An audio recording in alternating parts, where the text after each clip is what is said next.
Glória a Deus. Vamos então ler para nossa meditação. Evangelho segundo escreveu São Mateus, no capítulo 17, a partir do versículo 14, que diz assim: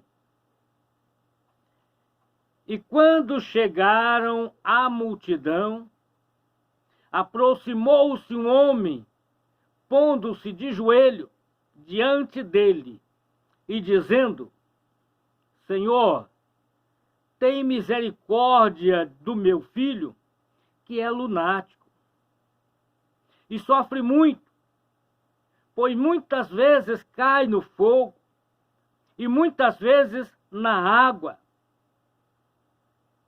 E trouxe-o aos seus discípulos, e não puderam curá-lo. E Jesus respondendo disse: Ó geração incrédula e perversa, até quando estarei eu convosco? E até quando vós sofrereis? Trazei-no aqui. E repreendeu Jesus o demônio, que saiu dele. E desde aquela hora o menino sarou. Então, os discípulos, se aproximando-se de Jesus em particular, disseram: Por que não podemos nós expulsá-lo? E Jesus lhe disse: Por causa da vossa pouca fé. Porque em verdade vos digo que, se tiverdes fé como um grão de mostarda, direis a este monte: Passa daqui para acolá, e há de passar. E nada vos será impossível. Mas esta casta de demônio não se expulsa senão pela oração e pelo jejum. Ora, achando-se eles na Galileia, disse-lhe Jesus: O Filho do Homem será entregue na mão dos homens, e matá-lo-ão, e ao terceiro dia ressuscitará. E eles se entristeceram. Olha, nesta manhã gloriosa de sábado, dia 21 de outubro, eu quero dar um título para esta pregação, para esta mensagem. Até quando vós sofrereis?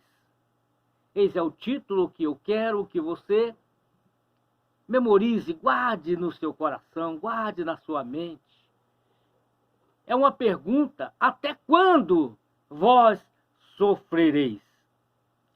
É interessante, irmãos, o Evangelho de Jesus Cristo, porque no Evangelho nós encontramos muitas coisas de maneira que, quando nós vemos de maneira natural, nós não entendemos e não compreendemos as coisas que acontecem. Porque foge a capacidade humana de entender muitas situações anormais que acontecem na vida ou de maneira inexplicável. Primeiro, queremos falar que o registro de Mateus, São Mateus, no capítulo 17, um problema familiar que já perdurava já um período muito longo, a ponto de tornar o seu pai preso ao filho. Uma família inteira sofrendo por causa de uma condição de uma criança. Nós não entendemos como essas coisas acontecem. Por que acontece? Tudo tem uma razão, tudo tem um porquê. A Bíblia diz que tudo contribui para o bem daquele que ama a obra de Deus e anda no seu decreto. Tudo há uma explicação através do Evangelho de Jesus Cristo, que muitas vezes nós não entendemos como as coisas acontecem.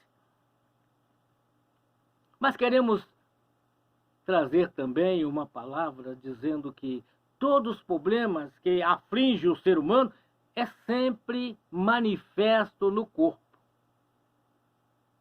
Todos os problemas que o ser humano tem é manifesto no corpo. E só tem uma maneira de achar solução. É de maneira espiritual. Olha que coisa gloriosa. Olha que coisa maravilhosa. Por isso, irmãos, é que Deus enviou o seu Filho unigênito. A Bíblia é muito clara, João 3,16. Para que todo aquele que nele crê não pereça. Aqui o termo perecer, irmão, quer dizer não sofra. Você aceita esta palavra como verdade na sua vida? Para que todo aquele que nele crê não pereça ou não sofra, mas tenha a vida. A vida quem dá é Jesus. O termo, irmão, que nós estamos lendo, em Mateus 17, a partir do versículo 18, mostra uma situação em que Jesus, já sabendo as coisas que iriam acontecer, separa dos seus 12 discípulos, chama 3 para sair com ele e ir até o monte orar.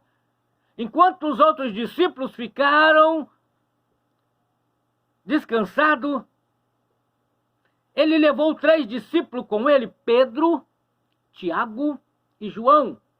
Subiu ao monte para orar.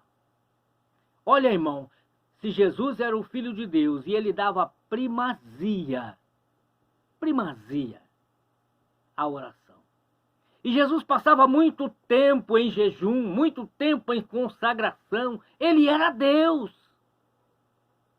Ele era enviado de Deus, ele era o Filho unigênito de Deus. Ele deixou a sua glória.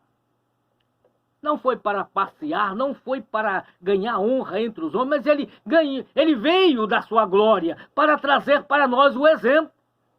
E ele chama 3 dos seus discípulos, que para Deus todos nós somos iguais. Mas Deus usa cada um, porque ele conhece o nosso interior, ele conhece o nosso coração. Ele usa cada um conforme é a sua vontade, para que os resultados sejam sempre promissores e abençoados. E ele separa e leva com ele Pedro, Tiago e João. Sobe ao monte e passa a noite em oração.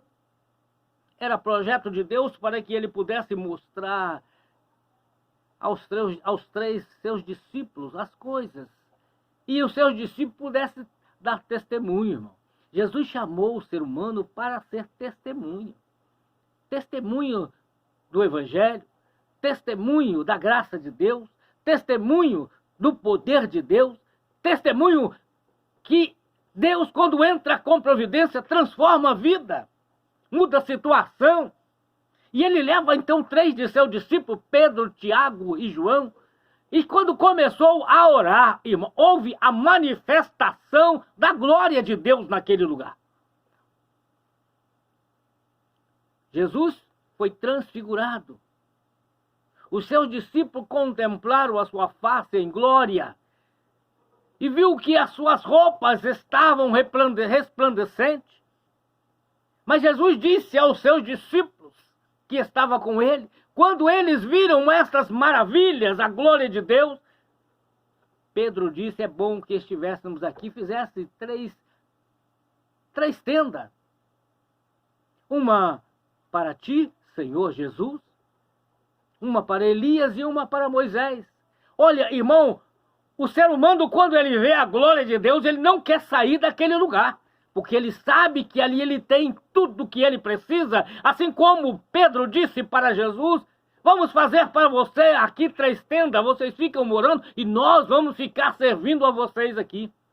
Mas Jesus, irmão, tinha um projeto maior, irmãos, que precisava falar comigo, falar com você nesta manhã, para que esta palavra pudesse vencer o tempo, passasse no tempo e chegasse até nós, e trouxesse para nós, irmão, um crescimento da fé, na confiança, na esperança e na certeza que tudo que Deus fala, Deus cumpre. Mas vemos que às vezes, irmão, por causa da ação humana, há uma contradição. Parece que as coisas não estão acontecendo conforme Jesus falou. Então diz que, como já era costume dos judeus, sempre pela manhã, eles chamavam o povo à oração. Eles acordavam sempre às 6 horas da manhã, eles faziam uma proclamação chamando o povo à oração. Era 6 horas da manhã, 9 horas, meio-dia, 3 horas da tarde e no final do dia, às 6 horas da tarde, terminando o dia. Então era costume dos judeus acordar cedo quando era chamado para a oração. Eles saíam e iam para o templo para orar. E Jesus não fazia diferente. Jesus estava no monte orando. Quando amanheceu o dia, ele desce com 3 de seus discípulos que estavam com ele no monte, Pedro, Tiago e João. E quando ele vem chegando para ir para o templo, porque era hora da oração, Jesus era judeu, ele cumpria todo o mandamento de Deus conforme a lei de Moisés, e ele ia para o templo pela manhã para participar da oração e da aplicação ou a leitura pelos sacerdotes do mandamento, da lei, dos profetas, dos salmos, dos provérbios. Tudo isso era lido no templo para que o povo pudesse ser instruído e ser preparado para o seu dia a dia. Mas quando ele chega, ele vem descendo com os seus 3 discípulos, Pedro, Tiago e João. Uma multidão sai ao seu encontro e entre a multidão, um deles se ajoelha diante de Jesus. Olha, irmão, olha que esse pai judeu, tendo o seu filho enfermo, doente, desde a sua infância, ele se ajoelha diante de Jesus e apresenta o seu problema, o problema físico conhecido pelo homem, que disse que o seu filho era lunático. Por quê, irmãos? Porque a dificuldade humana sempre se manifesta no corpo e o homem dá um nome para essa dificuldade. O pai chamou o problema do seu filho de lunático, mas o livro de Marcos, o livro de Lucas, dá uma expressão diferente sobre a condição do jovem enfermo. E Jesus, então, olha para os seus discípulos, os que ficaram e agora estavam junto ao pai que pegou o seu filho, que chamou de lunático, que tinha um problema que ele era surdo e mudo. Além dele ser lunático, dele não ter controle, muitas vezes entrava em loucura de atitude, de comportamento, como o testemunho do seu pai que disse que muitas vezes o lançava na água querendo matá-lo, ou lançava no fogo querendo que ele fosse destruído. E Jesus então olha para os seus discípulos e vê a frustração na vida dos novos discípulos que ficaram e estavam indo para o templo para a oração. E os seus discípulos, André, Filipe, Bartolomeu, Tomé, Mateus, Tiago, filho de Alfeu, Tadeu, Simão e Judas, o Iscariote que traiu a Jesus, estava frustrado, irmãos, frustrado. Porque ele havia recebido, todos os 12 discípulos de Jesus, haviam recebido autoridade de Jesus para poder fazer a obra. E Jesus, no capítulo 10 de Mateus, que diz que chamando os seus discípulos, deu-lhe poder sobre os espíritos imundos, para os expulsarem e para curarem toda a enfermidade e todo o mal. E Jesus então desce e encontra esses 9 discípulos frustrados. E o seu pai, o pai do jovem, frustrado. E apresenta para Jesus, porque este pai sabia que Jesus havia dado aos seus discípulos autoridade. E os discípulos já estavam exercendo esta ordenança de Jesus, que é o ide de Jesus e curar os enfermos, libertar os cativos, abrir porta à prisão àqueles que estão presos. E eles estavam frustrados, e o pai do jovem frustrado, e o pai disse para Jesus: eu trouxe o meu filho aos seus discípulos, e eles nada puderam fazer.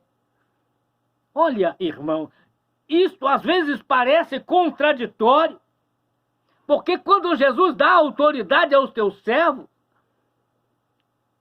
o seu servo pode fazer a obra.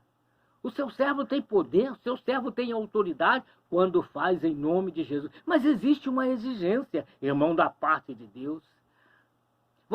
Quantas pessoas hoje estão frustradas no meio evangelho? Quantas pessoas não acreditam mais no poder da palavra de Deus? Quantas pessoas buscam nos discípulos de Jesus a libertação, a cura, a transformação, a purificação do corpo, da mente, a abertura das portas, a abertura dos olhos do cego, a abertura do ouvido do surdo, a volta à fala, a levantar aos que estão paralíticos, a curar os enfermos. E tudo isso, irmão, foi dado por Deus através do Filho Jesus Cristo, para que ele pudesse dar ao seu discípulo, para que o seu discípulo exercesse autonomia, autoridade, poder, para que pudesse tirar o sofrimento do povo.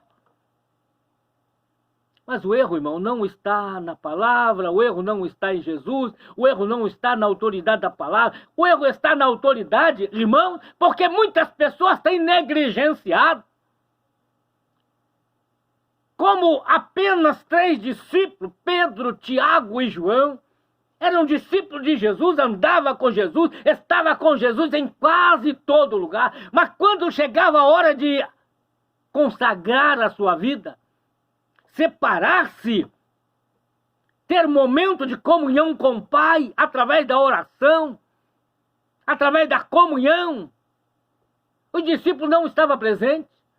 Os discípulos ficaram para trás, somente foi com Jesus, Pedro, Tiago e João. E Jesus, quando desce com os 3, encontra os 3 ali envergonhados. Porque sendo discípulo de Jesus, tendo recebido a autoridade, tendo recebido o poder, não conseguiu fazer nada, não conseguiu resolver a situação. E Jesus olha para todos, toda a multidão. Os discípulos, o Pai e a multidão que estava, e Jesus disse: ó geração. Jesus não excluiu ninguém, irmãos. Tanto aquele que ele havia chamado, quanto aqueles que andavam com ele e ainda não havia se tornado discípulo de Jesus, porque não havia abandonado o mundo, a sua própria vontade, e não estava dedicando a sua vida. Quando a Bíblia fala que precisa jejuar, isso quer dizer o seguinte, irmãos: você não vai viver mais como vivem os homens comuns. O seu alimento agora virá do céu. A sua força virá do céu. A sua palavra virá de Deus. A sua vida está escondida em Cristo, porque Cristo vai viver na sua vida e vai se manifestar nela. E você tem que tornar-se crente. Crente não é apelido, mas sim uma condição de viver. Todos os cristãos morrem para o mundo e vivem para Deus. E os discípulos estavam em casa, descansando, dormindo, não se consagrando, quando encontrou o problema, que o problema era a manifestação maligna. Eles não conseguiram expulsar aquele espírito maligno que manifestava no corpo daquele jovem. Quantas pessoas hoje manifesta no seu corpo enfermidade, porque toda enfermidade é consequência do pecado e precisa ser expulso, ser purificado, ser santificado e receber a libertação completa do poder da palavra, da ordenança de Jesus. E Jesus então olha para ele, ó geração incrédula e perversa. Perversa por quê, irmão? Porque recebe a palavra da vida, recebe a instrução da maneira de viver, recebe a forma correta de andar neste mundo, a forma correta de servir ao Senhor, mortificando a carne, consagrando-se a Deus, separando-se das coisas que contaminam, que tem muitas coisas que não é pecado, mas não convém ao servo de Deus. Então eles ali decepcionados, Jesus Cristo olha e disse para o pai, trazei o menino. O menino que aos olhos do pai era lunático, mas aos olhos de Jesus era endemoniado. Jesus não expulsou a enfermidade porque não era enfermidade. Jesus deu uma ordem. Espírito mudo e surdo. As coisas de Deus é diferente, irmão. Por isso que eu falo que tem muitas coisas que no Evangelho nós não entendemos as coisas, porque elas se manifestam de formas espirituais. Ela se mostra de uma maneira gloriosa, aonde se manifesta somente através do poder de Deus. Não existe homem. Tem muitas pessoas que se gabam, que se apresentam como poderosos e que acham que pode alguma coisa, mas o único que pode fazer todas as coisas é Jesus. E Jesus tinha chamado todos os seus 12 discípulos e dado a ele, irmão, poder e autoridade. Mas é necessário você, meu irmão, você que aceitou a Cristo, entrega completamente, dedica a sua vida, santifica a sua vida. É necessário mortificar a carne. A única forma de mortificar a carne, irmão, é jejuando. Não é só jejuando, é jejuando e orando. É ficar o tempo todo conversando com Deus, o tempo todo dialogando com Deus, o tempo todo apresentando para Deus as suas necessidades, a sua vida, para que Ele possa revestir de toda a armadura de Deus, para que possa resistir todo ataque maligno e exercer autoridade sobre todo o corpo, para a glória de Deus. Para a glória de Deus. E tudo que eles precisavam, tudo que nós precisamos, irmão, hoje, é crer. Irmão, o mundo hoje está se tornando a cada dia que passa mais incrédulo. Não acredita mais no poder de Deus. Muitos vão para ver, mas não crê. Muitos não alcançam, porque a sua fé estava tão pequena como estava dos seus discípulos. Jesus olhou para ele, quando eles perguntaram por que nós não podemos fazer, se o Senhor nos deu a autoridade, se o Senhor nos deu o poder, se o Senhor nos deu a unção, se o Senhor nos deu a virtude, se o Senhor nos deu a capacidade, por que nós não podemos fazer? Por causa da sua pequena fé. Irmão, quem crê em Cristo, quem crê, ele é crente. Ninguém que não crê não é crente. E se a incredulidade tem predominado, a manifestação do poder de Deus não vai manifestar através de você ou através da sua vida. Você não vai ver a glória, você não vai ver a majestade, você não vai ver o poder de Deus sendo manifesto. Mas se você crer, se você se tornar um cristão, um crente em Jesus Cristo, não creia no que seus olhos veem, não creia no que seus ouvidos ouvem, não creia na capacidade humana, mas creia no poder miraculoso do sobrenatural de Deus, porque o invisível é o Espírito de Deus que se manifesta. E através da sua palavra, Ele dá glória, Ele liberta, Ele transforma e Ele volta da vida. E quem tem fé, ele jejua. Se você não tem jejuado, meu irmão, é porque você não tem fé. Se você não tem mortificado a carne, você não tem jejuado. E se você não tem jejuado, você também não tem conversado com Deus, porque Deus exige santidade. Deus exige separação. E Deus veio, enviou o seu Filho, e Ele disse: o Espírito do Senhor é sobre mim, porque Ele me ungiu. E essa unção, é esse poder glorioso que está à sua disposição, está à nossa disposição, está à disposição da igreja, e está disposto para que você possa receber de Deus, irmãos, a sua cura, a sua libertação, e todas as frustrações da sua vida serão removidas através da fé. Se você crê, se você se tornar um crente em Jesus Cristo. E você vai ver que nada mais vos será impossível. Tudo é possível ao que crê.